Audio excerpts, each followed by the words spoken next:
একদিন দুপুরে গরমে হাঁসফাঁস দাদু বাসায় ফ্রিজ খুলে দেখেন এক বাটি আইসক্রিম।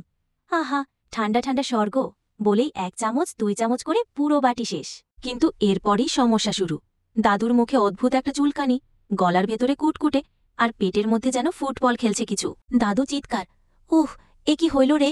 পাশের ঘর থেকে ছেলে দৌড়ে এলো। বাবা, কি হয়েছে? দাদু তখন কাতর মুখে বললেন, পিঁপড়ে, পিঁপড়ে ভর্তি আইসক্রিম খাইছি রে বাপ। পেটের ভেতরে পিঁপড়েরা তখন যেন মিছিল করছে, আমরা দাদুর পেট দখল করব।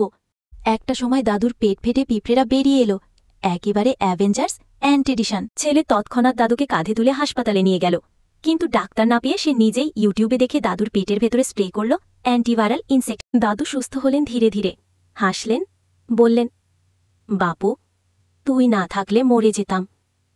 ছেলেটা কাঁপা গলায় বলল, কিন্তু ভিডিওটা আমি ইউটিউবে দিলাম, কেউ লাইক করে নাই, সাবস্ক্রাইব তো দূরের কথা, কমেন্টেও শুধু লিখছে ফেক ভিডিও। দাদু কিছুক্ষণ চুপ করে থেকে হেসে উঠলেন। তোর জীবনের ট্র্যাজেডি আমি বুঝি বাপু। চল, এবার একসাথে ভিডিও করি। আইসক্রিম খাওয়ার আগে পরীক্ষা করুন দাদুর অভিজ্ঞতা। যদি আপনাদের মন চায় সাবস্ক্রাইব করবেন।